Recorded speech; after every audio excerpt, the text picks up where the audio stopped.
C'est le plus grand pays d'Afrique noire, c'est aussi le plus grand des pays francophones. C'est un véritable continent, mais c'est pas un géant, ce n'est pas Hercule, c'est même un peu le contraire. C'est un pays qui est grévé de toutes sortes de misères et de toutes sortes de guerres.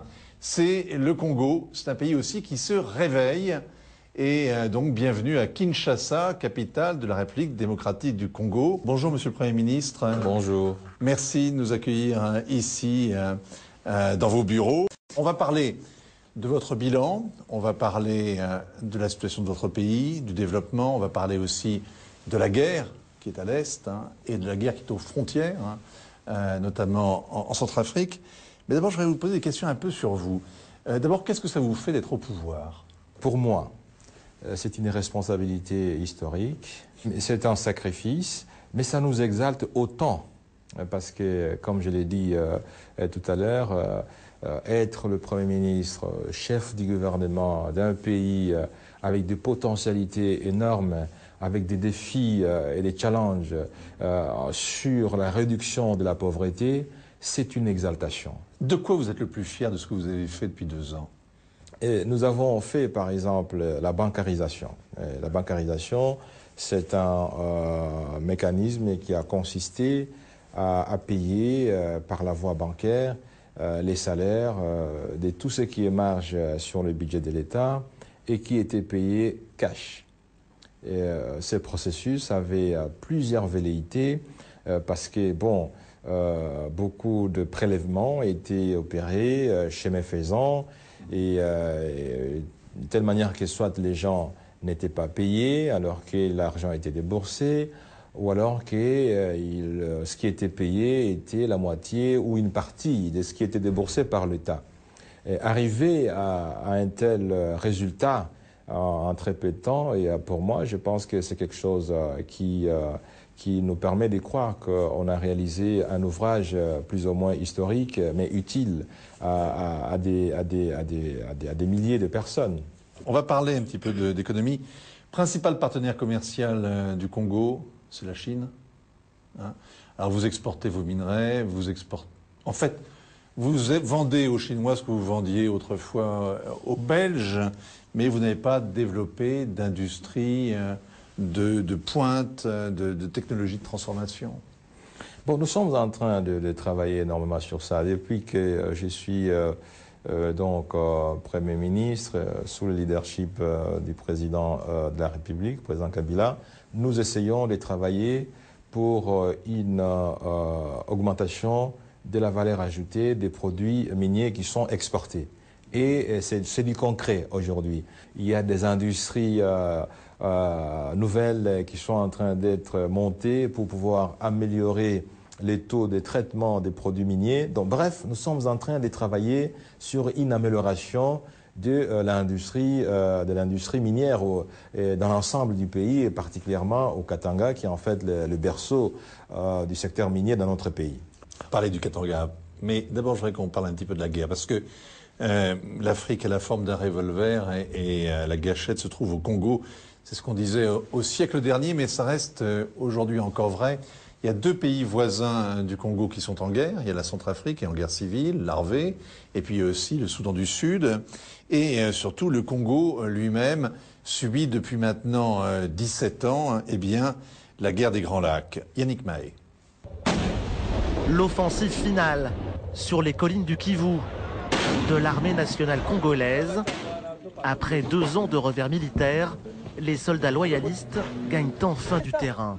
C'est pour l'M23, ils avaient de leur cache d'armes ici, mais avec la force de frappe du gouvernement, ils ont tout abandonné. Le M23, une milice armée soutenue par le Rwanda, vient de perdre la guerre. En quelques semaines, leurs positions sont tombées l'une après l'autre. Les troupes rebelles s'enfuient en Ouganda et au Rwanda. Pour l'armée de Kinshasa, le succès est historique. Appuyés par une brigade spécifique de l'ONU et des drones de surveillance, les soldats loyalistes viennent de remporter leur première victoire en 2 décennies dans l'est de la RDC. Goma et les villes du Kivu sont libres. Le président Kabila peut revenir, acclamé en héros de la reconquête de l'est du territoire. Les rebelles qui ont dévasté cette ville l'ont fait pour la dernière fois.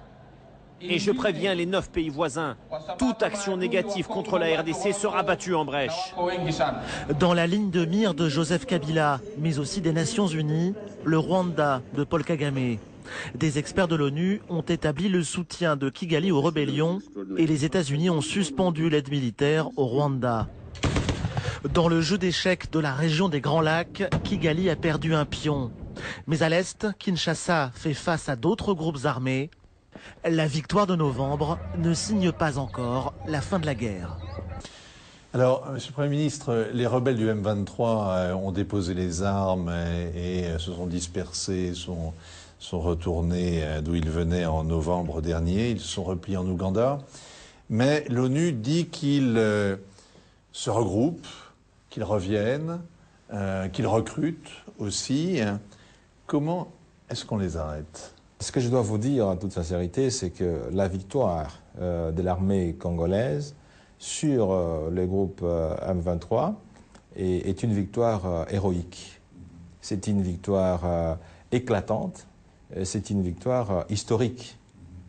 D'abord historique parce que de mémoire de tous les Congolais, du moins de ma génération, l'armée congolaise n'a jamais gagné seule. Justement, donc il y a une dynamique. Donc ceci pour vous dire que sous le leadership du président Kabila, qui est le commandant suprême des forces armées congolaises, il y a une transformation qui est en train de se faire. Parce que nul ne pouvait imaginer que les forces armées congolaises allaient venir à bout d'un mouvement qui était fortement appuyé de l'extérieur. C'est un secret de polichinelle. Mais aujourd'hui, les forces armées congolaises n'ont pas peur, dans leur transformation, dans leur professionnalisation, de pouvoir affronter tous les ennemis d'où qu'ils viendraient. Il y a fort à faire. Bon, un mot d'abord sur le génocide du Rwanda. Ça fait 20 ans désormais. À l'époque, vous aviez senti monter cette vague de haine, cette violence. Ou est-ce que vous avez été surpris quand les tueries se sont déchaînées? Lesquelles tueries? Au Rwanda. Il y a 20 ans. Oui. Bah, oui, mais vous savez, il n'y a personne qui peut être favorable à des tueries, qui peut être favorable à des génocides. Et ça, la réponse, elle est claire. Et tout le monde s'est opposé à ces mouvements de génocide, ça c'est clair. Bon, et puis depuis, c'est vrai que la tuerie n'a plus cessé. Combien de morts au Congo depuis le génocide rwandais? Bon, évidemment, il y a plusieurs chiffres, mais tout le monde parle de plusieurs millions de personnes qui sont décédées par la manière que vous connaissez. Nous avons toujours déploré ces morts et nous avons toujours attiré l'attention de la communauté internationale de pouvoir aussi appréhender cette nouvelle réalité qui, de manière cumulative, peut constituer une autre forme de génocide. Est-ce que vous pensez que ça peut arriver demain en Centrafrique? Tout ce que je peux dire en tant que responsable politique aujourd'hui, c'est qu'il faut savoir traiter le mal tant qu'il est encore tôt. Parce qu'un mouvement de guerre, on le voit venir, on le voit commencer, mais il est difficile de pouvoir anticiper son déroulement et son processus.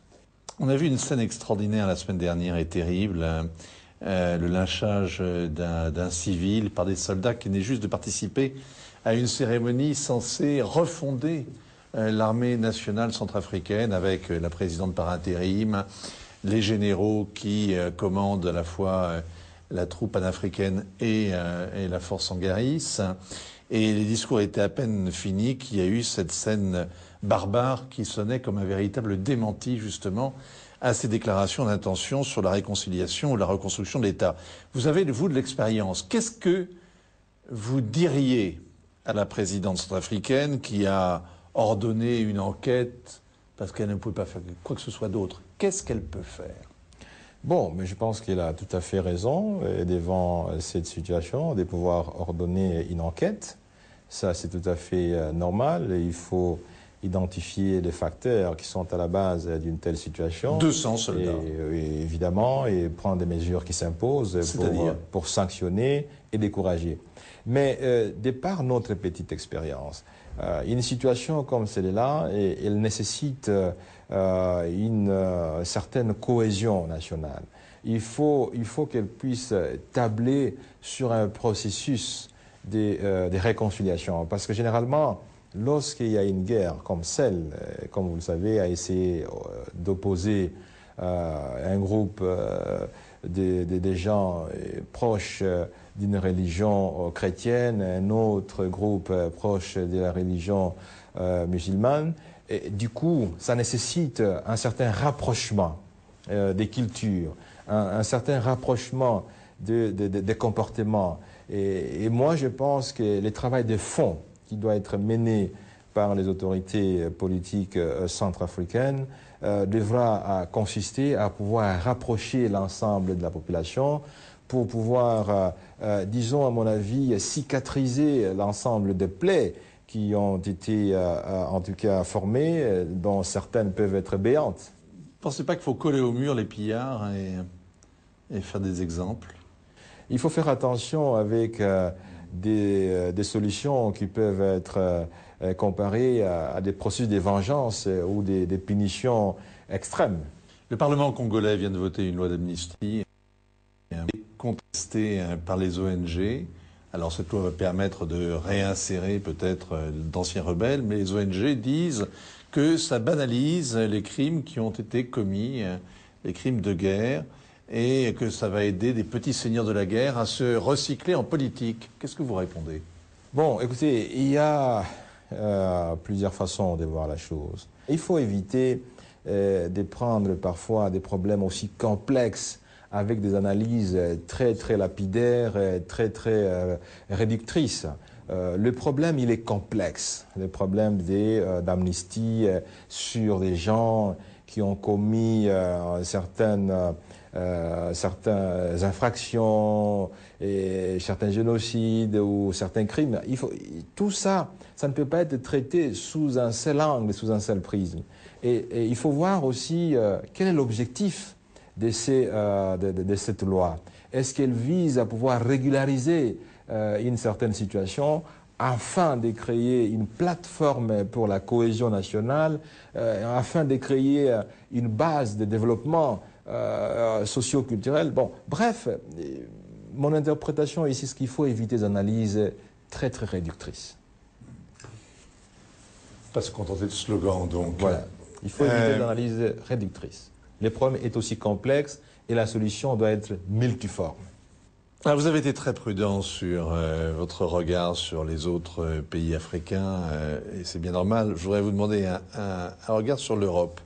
Est-ce que vous croyez que l'Europe est un continent sur la voie du déclin, que c'est un continent en décadence, ou est-ce que vous pensez que elle saura rebondir et que l'Occident restera pour longtemps encore la terre de la richesse et de la puissance? Bon, c'est peut-être trop dire, mais vous savez, en Europe, ce ne sont pas tous les pays qui sont en train de vivre cette crise. Quand vous avez l'économie allemande, et elle est loin de cette photographie pessimiste, l'économie allemande est en train donc de remonter la pente, mais vous savez que l'Allemagne, c'est aussi un pays qu'on peut considérer comme champion des réformes, champion de la vigueur. Mais vous avez les États-Unis qui sont en train de remonter avec un taux de croissance qui est au-delà de ce qu'on peut considérer comme la ligne rouge. Donc bref, il y a une certaine remontée qui peut nous soustraire des analyses pessimistes généralistes. Vous êtes un optimiste, hein? Il faut toujours être optimiste dans la vie privée, professionnelle et politique. Merci beaucoup. Ainsi va le monde. L'info continue sur la chaîne Info. Ainsi va le monde est disponible en vidéo à la demande chez certains opérateurs.